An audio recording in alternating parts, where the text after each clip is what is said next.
y cortamos mucho tiempo.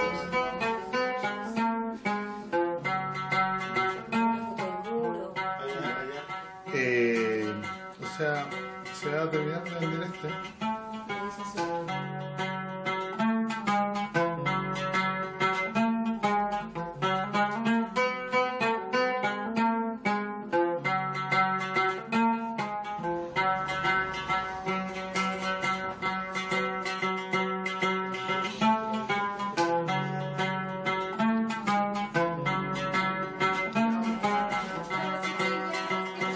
Construyendo los sueños de muchos y muchas de tener acceso a una vida digna, pero también a la vivienda propia. Un abrazo para todos. Así es.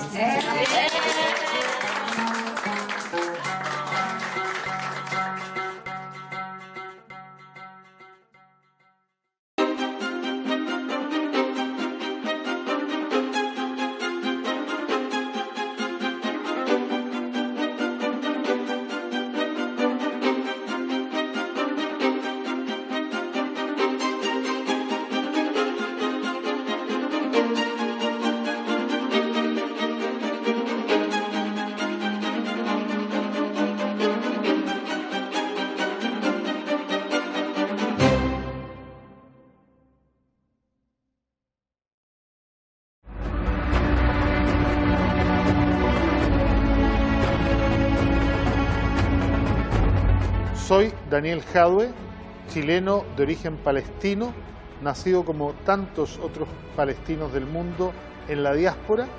Chile tiene una de las comunidades más numerosas fuera del mundo árabe.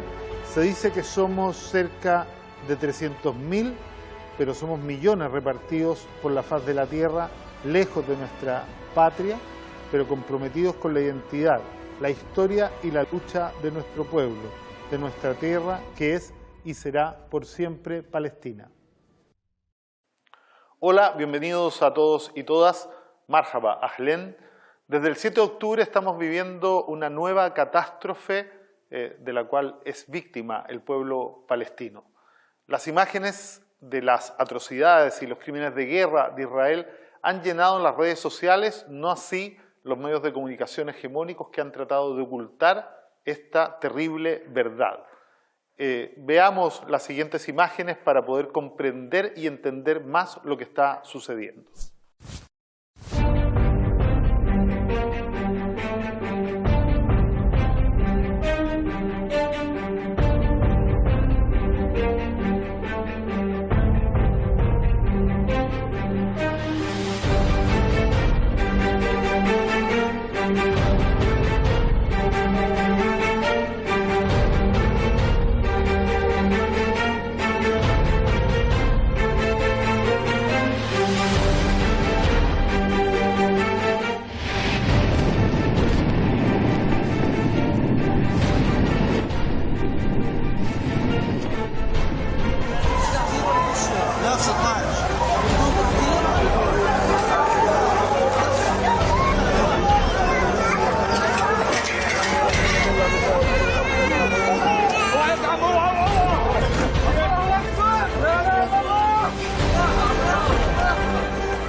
El 10 de octubre de este año, Israel comenzó bombardeando el barrio de Al-Karamme en Palestina y dejando una reguera de muerte y destrucción a su paso. En las imágenes vimos cómo estaban tratando de rescatar a los civiles muertos. El sionismo, los dirigentes de Israel, afirmaban que estaban matando terroristas. Sin embargo, a esa fecha ya se contabilizaban más de 200 niños, niñas y adolescentes muertos y más de 230 mujeres, cerca de 3.000 heridos y claramente no había rastro de los terroristas. La periodista Huda Hegazi nos tiene más información al respecto. Veamos el siguiente reportaje.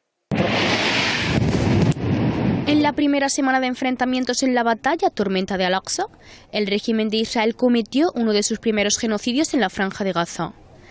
Se trata de la masacre en la zona residencial de Al-Karama, en el norte del enclave costero. El ataque comenzó la madrugada del miércoles 11 de octubre, dejando la zona que estaba compuesta por 13 edificios residenciales totalmente destruida. Las estructuras bombardeadas se convirtieron en escombros y cayeron sobre sus habitantes, ocasionando docenas de muertos y heridos, según reportes preliminares. Escuchamos sonidos y explosiones que no habíamos escuchado antes. Las explosiones, el ruido, la luz del fuego, todo era muy fuerte y daba mucho miedo. En ese momento llegaron ambulancias de la Cruz Roja y nos dijeron que debíamos abandonar nuestras casas inmediatamente. Todos salimos rápidamente de los 13 edificios. No imaginábamos que eso iba a suceder con nosotros, porque es la primera vez en las 5 guerras que he vivido en Gaza que hemos debido abandonar nuestras casas en el barrio de Al-Karama. En todas las guerras anteriores nos habíamos quedado en nuestras casas porque eran seguras.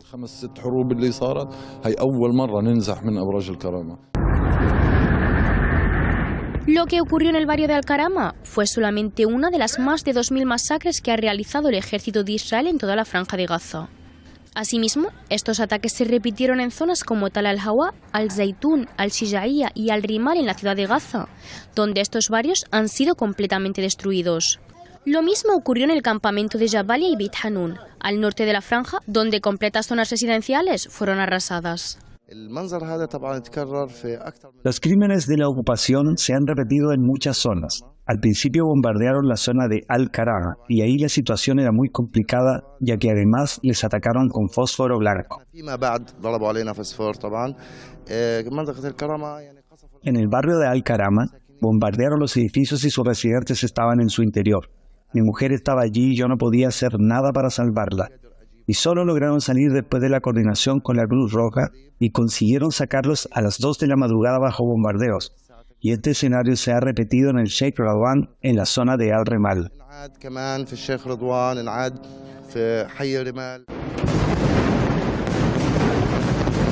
Los ataques de la ocupación no se limitaron solo a zonas residenciales, sino que se extendieron hasta alcanzar hospitales y centros médicos.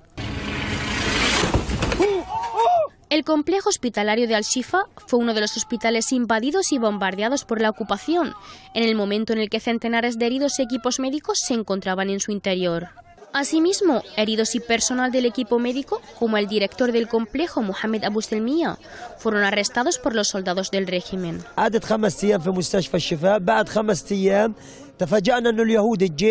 Después de pasar 5 días en el hospital, nos sorprendimos porque el ejército de Israel había invadido y rodeado todo el complejo hospitalario. Los soldados nos trataban de una manera muy bruta. Venían para interrogarnos a largas horas de la noche o incluso en la madrugada. Nos preguntaban dónde estaban los encargados de Hamas, dónde estaban escondidos los combatientes y si sabíamos algo de ellos. Les decíamos que nosotros éramos heridos y ellos nos habían bombardeado a sangre fría y éramos civiles. Luego cogían nuestros nombres y nuestros DNIs y hubo personas que fueron detenidas.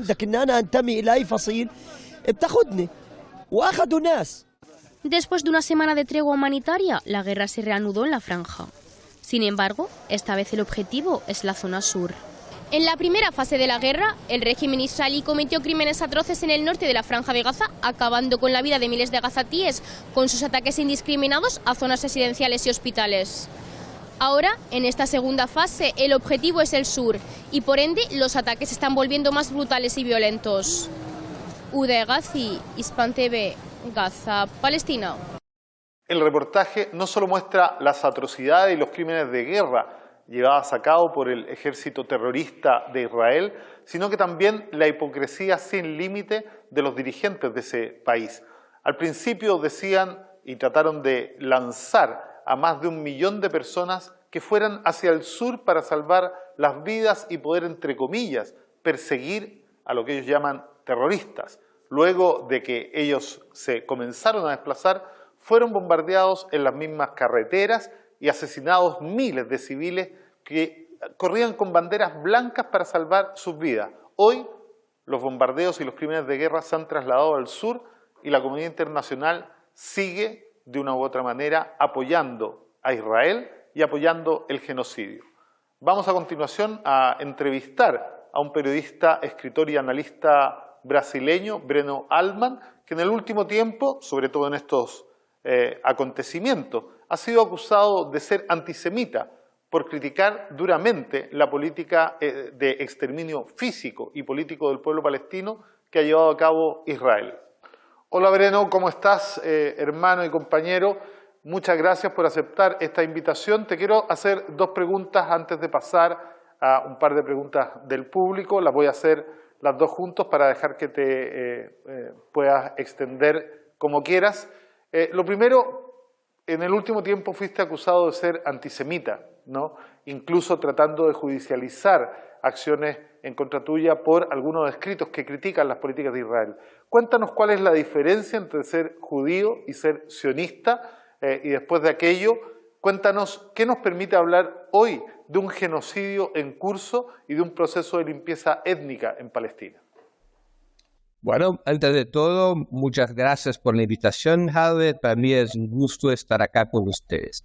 Mira, los judíos son un grupo étnico-cultural muy antiguo, un grupo que tuvo su región original en la antigua Canaán, hoy Palestina, y que hace casi 2000 años salieron de esa región para la diáspora por muchos países. No son una nacionalidad, pero son un grupo étnico-cultural, de todo. Hay muchas corrientes político-ideológicas, hay los que son religiosos y los que no son religiosos. Es así un grupo étnico-cultural muy diverso que estuvo y está presente en muchos países, pero tiene una referencia cultural y un origen que nos permite caracterizar a los judíos como eso, como un grupo étnico-cultural.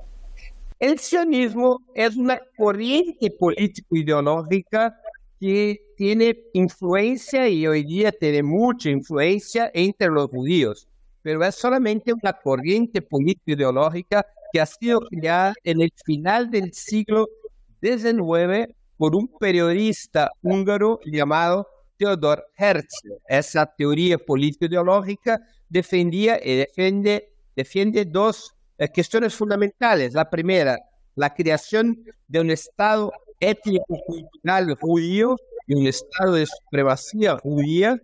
Y la segunda cosa, que ese Estado fuera construido en la Palestina, aunque en la Palestina en el final del siglo XIX y ya a muchos siglos vivía un otro pueblo mayoritariamente, que era el pueblo palestino. Entonces, el sionismo es solamente una corriente político-ideológica.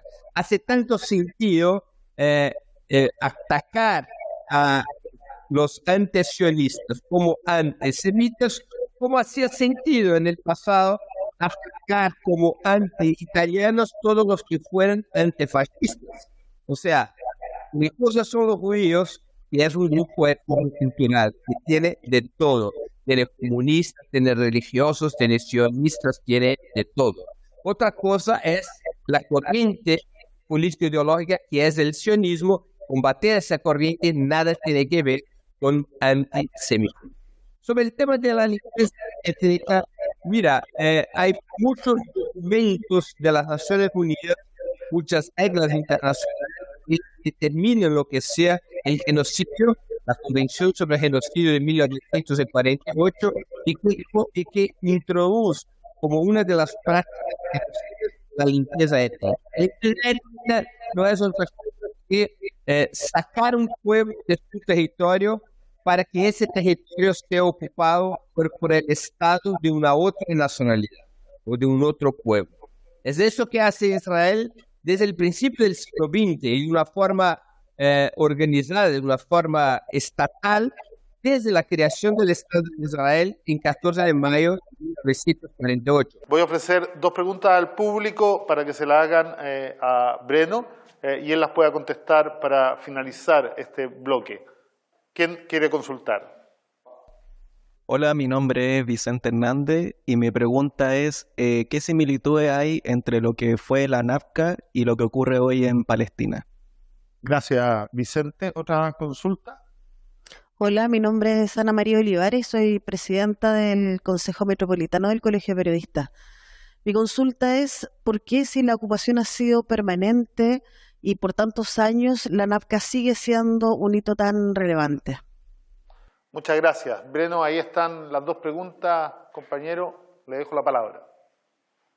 Mira, yo estoy seguro, y a muchas comprobaciones históricas, que el objetivo del sionismo ha siempre sido lo de controlar toda la Palestina histórica. Aun cuando Israel acepta la resolución 181 de las Naciones Unidas, que destinaba 53% del territorio de la Palestina histórica a un Estado judío y los otros 47% a un futuro Estado palestino, aún bajo esas circunstancias, el objetivo del sionismo era que el Estado de Israel, ese Estado judío del sionismo, ocupara toda la Palestina histórica, todas las antiguas tierras de Israel. Yo creo que Israel acepta la resolución 181 por una maniobra táctica, por poner las manos en la oferta que había en aquel momento para seguir adelante en un proceso de ocupación de toda la Palestina.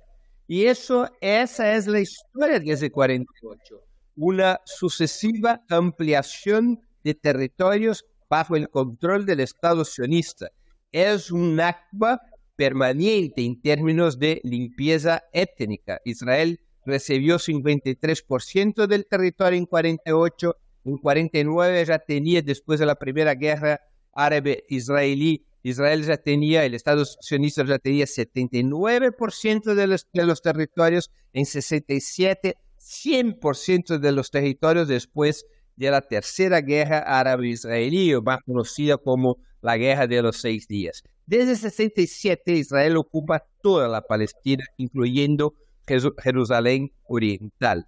Israel, en esos territorios ocupados, ha tratado de establecer una doble política de colonización. Una política es ampliar el número de colonos judíos y de asentamientos judíos en los territorios palestinos ocupados, de tal suerte que se tornase imposible a los palestinos tener una área territorial continua para crear su Estado, como está determinado por las resoluciones 181 y 242 de las Naciones Unidas. El segundo instrumento es la limpieza étnica, que ahora atinge una etapa muy radicalizada. ¿Qué es la limpieza étnica? Expulsar los palestinos seguidamente de sus tierras. Por eso que es muy comparable lo que ocurre hoy con lo que ocurría, con que lo ha ocurrido en 48 con la Nakba. Es una Nakba 2.0, expulsar los palestinos de la Franja de Gaza y después también los palestinos de la Cisjordania. Como Israel no tiene ninguna intención de implementar las decisiones sobre dos estados, como la intención de Israel es tener un Estado sionista por toda la Palestina histórica, es fundamental para el sionismo reducir el número de palestinos en la región, reducir el número de palestinos en 2 o 3 millones para que se quede completamente seguro que en la área de la Palestina histórica, que hoy tiene 15 millones de personas, 7.2 millones de judíos, 7.2 millones de árabes palestinos, 600.000 personas de otros orígenes, para que en esa área permanezca una mayoría judía. Eso es fundamental para el control territorial. Entonces, la nueva Nakba tiene que ver con control de territorio, tiene que ver también con control demográfico para el proyecto del sionismo, que no tiene nada que ver con dos estados, que tiene que ver con la consolidación del Estado de Israel por toda la Palestina histórica. Y ese ha sido el objetivo del sionismo todo el tiempo, aun cuando haga maniobras con los acuerdos de Oslo, con declaraciones favorables a los dos estados. Recordémonos el célebre discurso de Ben Gurion, revelado por el historiador judío israelí Ilan Papp, en lo cual Ben Gurion dijo, después de la resolución 181 de las Naciones Unidas, Ben Gurion dijo: caminamos un primer paso. Ya tenemos 53% del territorio y vamos a avanzar hasta controlarmos todas las tierras de Israel, las ancestrales tierras de Israel. Ese ha siempre sido el objetivo de Israel, y para eso el instrumento de la limpieza étnica que ha sido utilizado en el Nakba de 48, ese instrumento sigue vigente dentro de la estrategia sionista. Muchas gracias, Breno. Un abrazo desde acá y espero poder seguir viéndonos seguidamente. Muchas gracias por la invitación, un honor hablar con ustedes. Reiterando el agradecimiento a Breno por acompañarnos hoy, vamos a una pausa y volvemos para hablar un poco sobre la diáspora palestina, en este caso en Chile. Durante el último siglo, cientos de miles de palestinos han tenido que abandonar Palestina debido al proceso de limpieza étnica y se han ido a vivir a numerosos países. Chile es uno de ellos, tiene una de las comunidades palestinas más grandes fuera del mundo árabe. Les voy a presentar a Kamal Kunsille, músico y director del Centro de Estudios Árabes de la Universidad de Chile, con quien vamos a conversar acerca de la actualidad y de la historia palestina. Los invito a ver un video que nos da más antecedentes de él. La música árabe, el café y la preocupación por el devenir de Palestina forjaron su infancia y su identidad. Kamal es músico, laudista y dirige el Centro de Estudios Árabes Eugenio Chaguán, que nació al interior de la Universidad de Chile en 1966 con el objetivo de romper la supremacía de las grandes potencias occidentales en la creación de pensamiento sobre el mundo árabe en América Latina. Hoy, este centro es el mayor referente intelectual sobre las temáticas asociadas a los pueblos árabes, especialmente del pueblo palestino, en Chile. Hola Kamal, muchas gracias por aceptar esta invitación.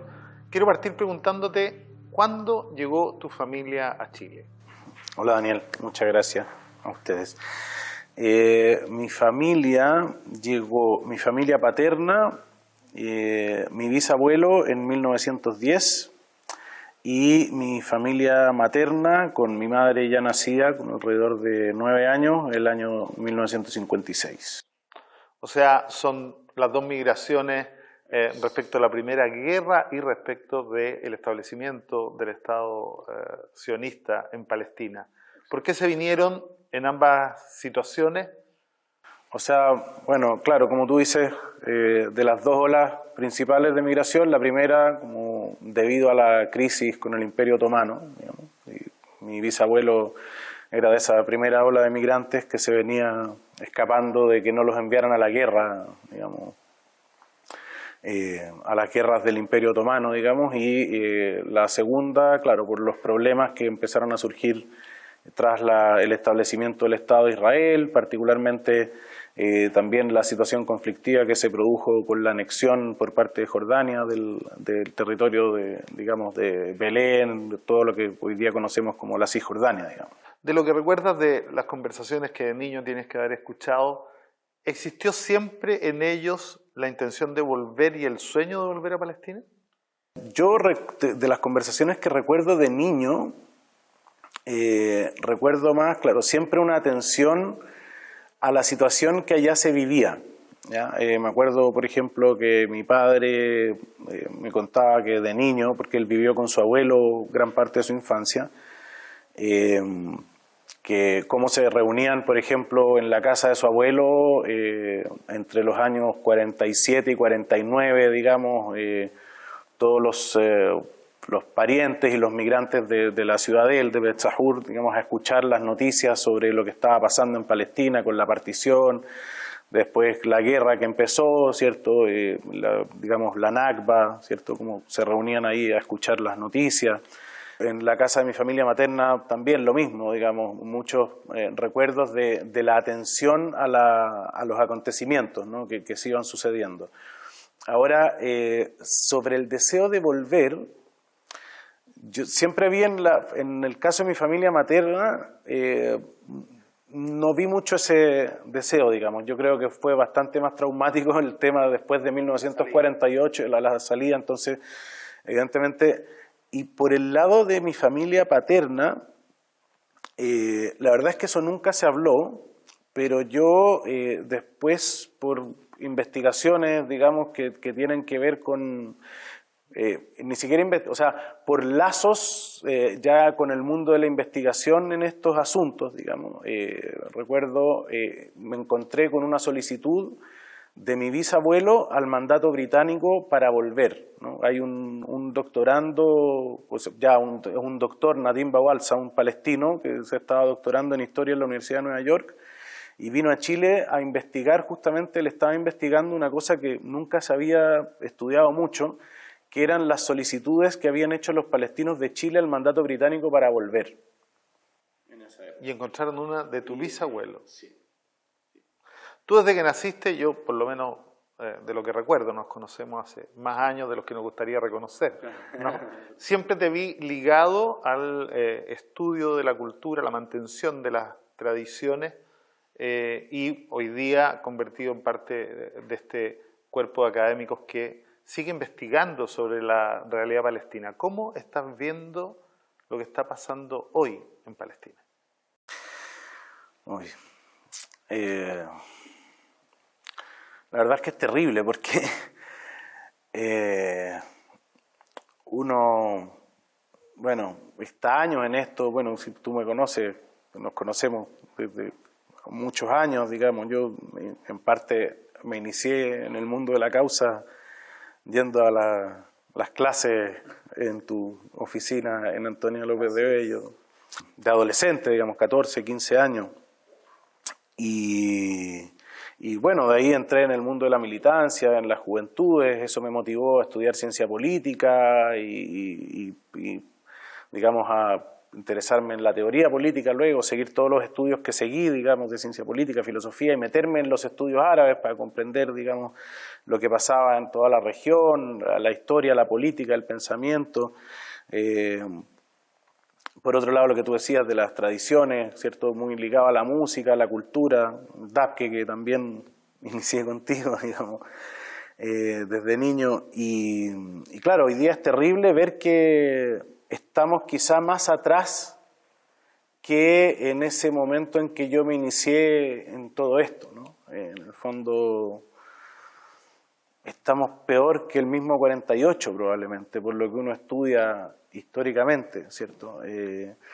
Entonces, la verdad es que no sé, no puede causarme más que consternación, decepción y es muy difícil de decir, ¿no? Pero en el fondo es como que, bueno, ¿para qué hacemos todo lo que hacemos finalmente, ¿no? Sin embargo, sabemos que no hay que dejar de hacerlo, en el fondo.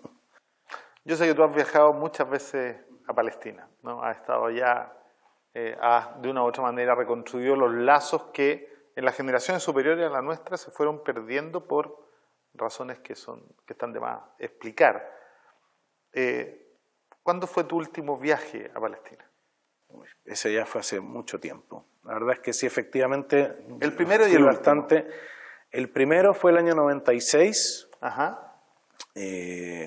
Con el viaje de estudios del colegio. Yo estudié en el colegio árabe. Y el último fue el 2010, digamos, ya hace bastante tiempo. Pero en ese lapso entre el 96 y el 2010 fui 5 veces, digamos, ¿no? ¿Y cada viaje fue peor? Cada viaje fue peor, sí. Yo, la verdad es que en el 2010 estuve muy deprimido allá. A diferencia de otras veces, por ejemplo, que uno veía que ciertas cosas podían ir marchando hacia mejor, si es que eso existe, digamos, pero el 2010 ya era muy evidente que esto estaba en una situación que solo podía caminar hacia peor, digamos, y fue muy deprimente estar allá el 2010. Hay una realidad muy distinta entre tu primer viaje y tu último viaje. El primer viaje se da 3 años después de la firma de los acuerdos de Oslo. Creo que gran parte del mundo, en los cuales yo me excluyo, tú lo recuerdas bien, ¿no? Estaba con mucha esperanza de que la comunidad internacional presionara a Israel para el cumplimiento de los acuerdos. Ya el 2010 los acuerdos de Oslo no existían y hoy día son simplemente un mal recuerdo y un mal chiste, ¿no? ¿Cómo has visto la reacción de la comunidad internacional respecto de lo que hoy día está pasando en Palestina. Hay un genocidio en curso, hay un genocidio de manual, lo han dicho periodistas israelíes consternados por esto. La comunidad internacional y los medios de comunicación hegemónicos a nivel global ocultan de una u otra manera la realidad y asumen la narrativa sionista. Tú que estás metido mucho en el tema del derecho internacional, de la comunidad internacional, de las relaciones internacionales, ¿cómo ves la reacción del mundo y además la asimetría entre la reacción de los pueblos y de los gobiernos? Sí, perfecto. Mira, solo quiero retomar por unos cuantos segundos lo último que me decías por el tránsito, o sea, de los viajes durante Oslo y luego, ¿no? Porque justamente yo tuve la oportunidad de viajar 2 veces durante los 90, ¿no? Los últimos años de los 90, 96, 97 y 98. Y luego fui el 2006 y luego el 2010.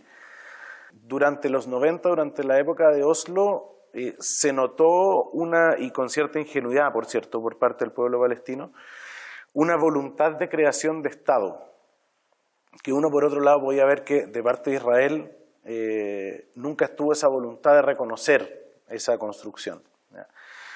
Y en parte eso fue lo que me motivó también a entrar activamente en la militancia de juventudes después del 98, que fue el tercer viaje que yo hice en ese periodo, porque, claro, uno veía que si bien había todo un discurso de la construcción de la paz, digamos, y una construcción nacional palestina en los territorios, lo que se vivía en la realidad diaria era otra, ¿no? Yo en el 98 fui a estudiar allá, a la Universidad de Birzeit, fui a estudiar lengua árabe y recuerdo perfectamente cómo, digamos, yo vivía en Ramallah y iba hacia Birzeit, que está como a 15 kilómetros todos los días, digamos.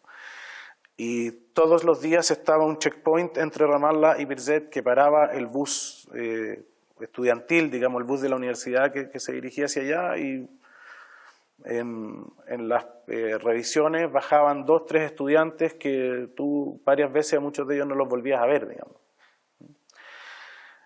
Entonces ahí yo me di cuenta, claro, aquí qué está pasando, esto no es tal, y yo recuerdo haberte comentado esa experiencia además. Uno de los compromisos era reducir la cantidad de puestos de control. Exacto. En los acuerdos de Oslo. Sin embargo, y esto aumentaron 7 veces. Por supuesto. Y luego voy el 2006 y ya me encuentro con el muro y me encuentro con toda la realidad que se empieza a construir desde entonces hasta hoy día, ¿no? Que justamente lleva un genocidio. Ahora, yo creo que el genocidio de manual, bueno, y lo sabemos, tú tienes ahí la limpieza étnica de Ilan Pappé, eso viene desde el 48 mismo, ¿no? Pero siempre hubo un ocultamiento probablemente de parte de Israel, incluso de los líderes, de no querer hacer esto, ¿no? En el fondo, de ver esto como una consecuencia probablemente de una situación conflictiva que se daba al instalarse ellos allí, ¿no? Y hoy día vemos que con un total desparpajo, digamos, los líderes israelíes... Yo hace tiempo escribí un artículo en una revista que teníamos que se llama Hoja de Ruta y lo titulé Netanyahu, la verdad del sionismo. Justamente Netanyahu es eso, ¿no? Bueno, de hecho, es la verdad. Netanyahu es uno de los que hace un llamado directo, ¿no? A asesinar a quien firmó la paz en 1990. Justamente, por supuesto. Y es el personaje que hoy día tenemos liderando este genocidio de manual que tú dices, ¿no? Que justamente, en el fondo, hoy día vemos que los líderes actuales de Israel ni siquiera ven esto como una consecuencia de la situación conflictiva, sino que muestran que es su total voluntad el exterminio del pueblo palestino para la instalación allí de su proyecto colonial sin obstáculos, digamos, que sería el pueblo nativo de Palestina. Volvamos a la pregunta con la que yo terminaba. ¿Está la hipocresía de la comunidad internacional? ¿Está el apoyo significativo de los pueblos del mundo que todos han mostrado su solidaridad y que no caen en la narrativa sionista? Pero está la reacción de los gobiernos que finalmente terminan avalando, incluso en el mundo árabe, el accionar de Israel y se quedan con declaraciones cada vez más tibias. ¿Percibes alguna posibilidad de que en el corto plazo no solo terminen los bombardeos y la destrucción completa de Gaza y de que se pueda retomar algún proceso de conversaciones hacia la paz? La verdad es que no.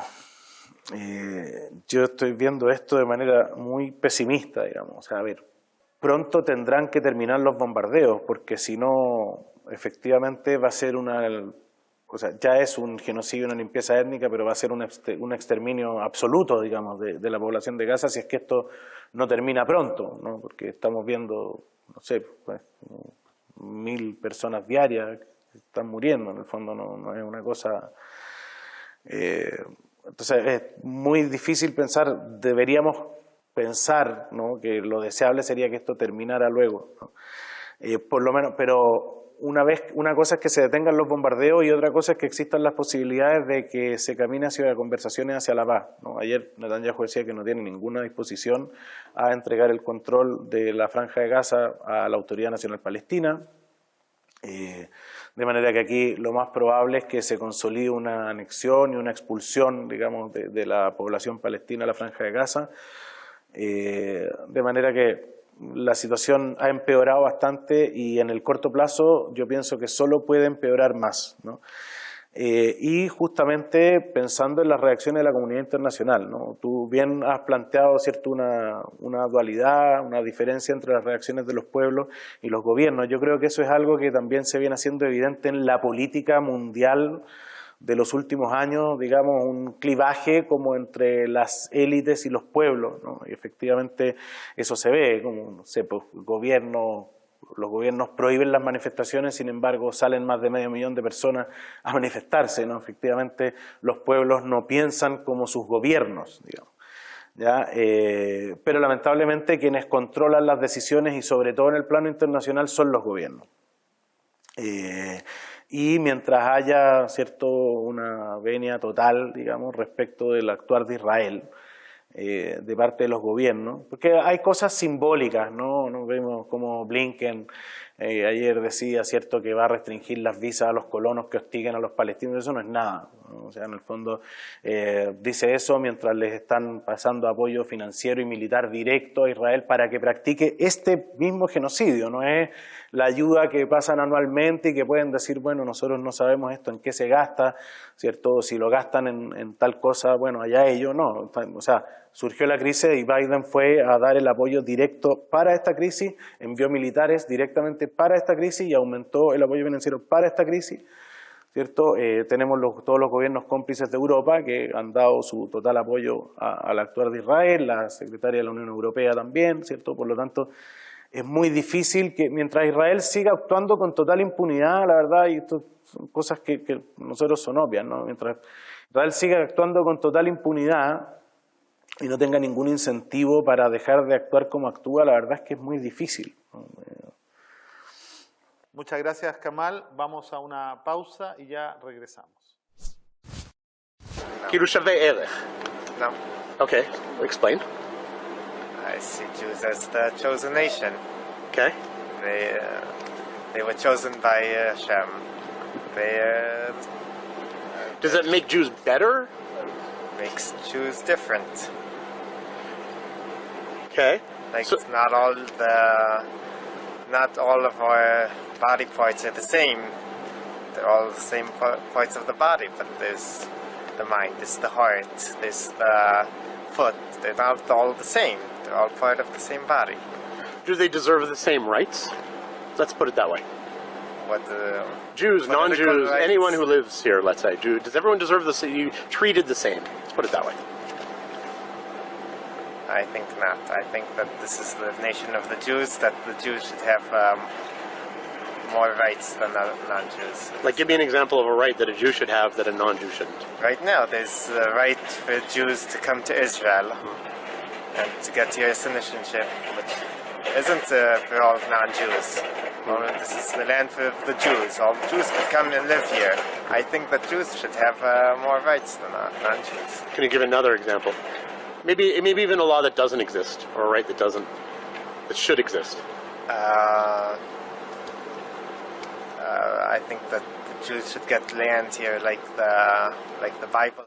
Bueno, Marx define la ideología como falsa conciencia, como un conjunto de ideas, creencias o normas que tienden sobre la realidad un velo para tratar de ocultar la realidad y generar una mentira, ¿no? Y tornarla como real. Es en esencia lo que acabamos de ver. Y hoy día quiero rebatir este video haciendo alusión a tres cosas esenciales y voy a dejar que sean judíos los que hablen en este caso por mí y no a través mío. Quiero citar primero a Gideon Levy, ¿no? Que hablando ante el lobby sionista en Estados Unidos, plantea los tres elementos que a este señor que acabamos de ver en televisión le permiten convivir con las prácticas genocidas que el Estado de Israel ejerce todos los días hace más de 70 años. Lo primero, lo dice él, ¿no? Pensar y creer que son, entre comillas, el pueblo elegido. Cuando uno asume que el pueblo elegido, efectivamente todos los otros son algo que Dios no escogió y que no están en el mismo nivel de aquella nación elegida, como dice el personaje que ha sido entrevistado en el video. Lo segundo dice es que a pesar de todas las atrocidades de Israel, ellos han logrado convencer al mundo de que son las víctimas, ¿no? Y claro, han tenido efectivamente mucha ayuda en la historia universal, pero efectivamente ocupar la historia de la violencia que ha sido empleada contra los judíos en otras épocas de la historia, como un cheque en blanco para hacer lo mismo y cosas peores sobre los palestinos, no parece al menos razonable. Y lo tercero, dice, es que han estado hace 70 años deshumanizando a los palestinos, haciéndole creer al mundo que somos la barbarie, haciéndole creer al mundo que efectivamente no somos seres humanos. Durante el ataque y la invasión a Gaza, lo escuchamos muchas veces, no merecen vivir, deberíamos borrarlos del mapa, son animales no humanos, ¿no? Efectivamente son frases que ningún ser humano racional, nadie que diga tener esto que hemos llamado durante siglos los valores esenciales de Occidente podría permitirse creer. Pero aquí he traído 3 libros, los 3 son de escritores israelíes, ¿no? Los 3 son profesores e historiadores israelíes, no árabes, no palestinos. Los 3 son de escritores que son judíos, además. Uno es Shlomo Sand, que tiene 2 libros formidables, que son La invención del pueblo judío y La invención de la tierra de Israel, en donde hace 2 cosas que son notables. La primera explica cómo se inventa este concepto desde la modernidad, mirando 5.000 años hacia atrás, del pueblo judío. Y esto es muy normal que lo hagan todas las empresas coloniales, todas las empresas en donde una ideología supremacista, como la que llegó desde Europa a nuestra América, ¿no? Hace cuando quiere dominar un territorio y llevar a cabo una limpieza étnica. Es algo similar a lo que hizo Chile respecto de Wallmapu, de los territorios de los pueblos originarios, ¿no? ¿Cómo lo define? La construcción de un pasado usable, de tal manera de poder fundar una identidad que justifique y le dé bases, ¿no?, a la empresa colonial. Luego, con un análisis también minucioso y sumamente riguroso, en la invención de la tierra judía destruye cada uno de los argumentos que sirven de pretensión al sionismo internacional para decir que Palestina es la tierra bíblica que algún Dios, que yo al menos no tengo el gusto de conocer, les habría prometido a ellos por todas las generaciones de las generaciones. El otro libro que me parece también interesante, Ilan Pappé, lo mencionó Breno Almand en su entrevista, Limpieza étnica de Palestina, un estudio absolutamente riguroso, pormenorizado, formidablemente documentado, proveniente de la lectura de las actas del movimiento sionista durante el periodo en donde se inicia la limpieza étnica, que muestra cómo fue rigurosa y minuciosamente planificada la destrucción de cerca de 500 aldeas palestinas para la expulsión de más de 8.000 palestinos luego de la instauración absolutamente ilegal del Estado sionista en Palestina mediante la resolución 181 de Naciones Unidas. En este libro, cualquiera que lo quiera leer, vuelvo a reiterar, son 3 libros escritos por judíos que son ciudadanos israelíes, ¿no? Van a poder encontrar hasta las definiciones más brutales de cómo debía exterminarse a la población palestina para poder quedarse con la totalidad del territorio. Eso es lo que estamos viviendo hasta el día de hoy, y Breno lo dice con absoluta claridad. La Nakba no es un episodio, es un proceso continuo del cual el ataque a Gaza, los crímenes de guerra, el genocidio que está en curso es sencillamente un capítulo más.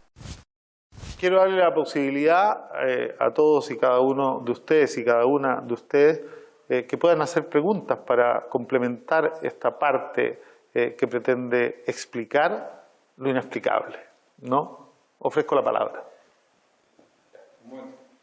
Iván Muñoz Rojas, ciudadano de la tercera o cuarta edad. El sionismo, con su poder mediático, justifica la limpieza étnica, ¿no?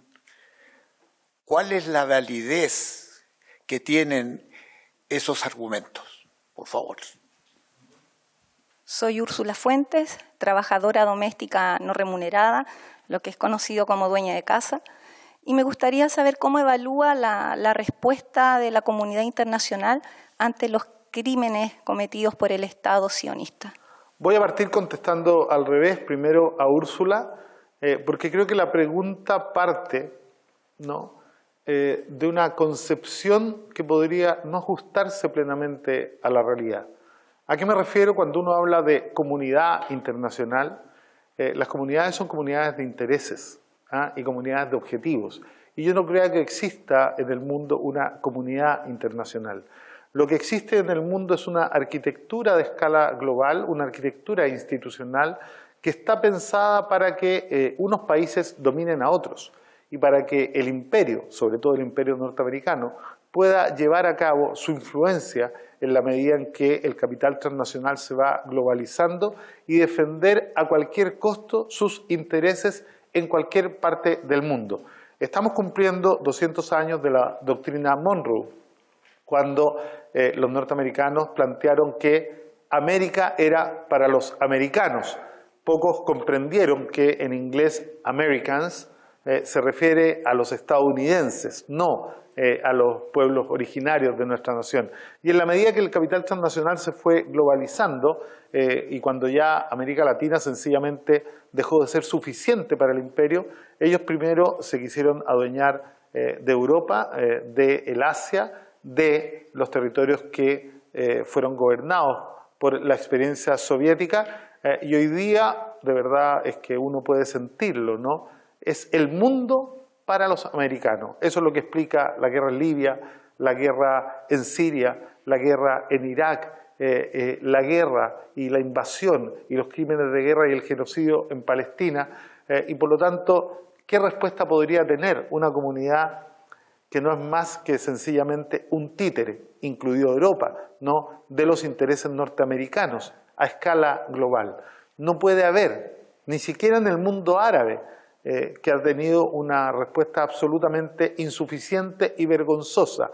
Bastaría con que detuvieran los envíos de petróleo durante una semana y Occidente sencillamente no podría resistir. Pero aquí la comunidad internacional no se mueve por principios ni valores, se mueve específicamente por intereses económicos. Y en eso no hay ningún valor, ¿no?, que esté puesto sobre la mesa. La respuesta de la comunidad internacional es sencillamente la que las transnacionales quieren, y en este mundo y en este contexto van por todo, ¿no? Hoy día son los palestinos, el día de mañana será cualquier pueblo que quiera levantarse creando una alternativa. Y van en el mismo contexto, y por eso partí al revés, ¿no? No hay nada que pueda justificar lo que se hace hoy día en Palestina. Pero efectivamente es parte de lo que significa el negocio de la guerra. ¿no? El negocio de la guerra es un negocio lucrativo que no solo activa economías y permite tremendas ganancias para la industria militar de todos los países, no solo la norteamericana. Y por lo tanto no hay nadie que le interese real y honestamente, más que a los pueblos del mundo, detener esta barbarie, porque son parte de hoy día, ¿no?, la disputa que hay por cada palmo de mercado y por cada palmo de bien común que existe en el planeta para saciar los intereses, la demanda y el hambre del capital transnacional, que encuentra su principal obstáculo en la misma falta de capital.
Estas últimas imágenes nos muestran algunas facetas de la resistencia del pueblo palestino contra este intento de genocidio y esta política de exterminio físico y político del pueblo palestino. Y nos demuestra que en Palestina el solo hecho de respirar es un acto de resistencia. El mandar a los hijos al colegio, el querer construir una vivienda, el querer plantar un olivo, el querer criar ganado, todos son actos de resistencia que nos vienen a demostrar que el pueblo palestino no es que sea el dueño de la tierra, pertenece a esa tierra por miles de años, y estamos seguros de que estaba ahí antes que llegara el primer invasor y seguramente va a estar ahí después de que sea expulsado el último. Muchas gracias a todos y todas por venir y nos vamos encontrando en los próximos programas.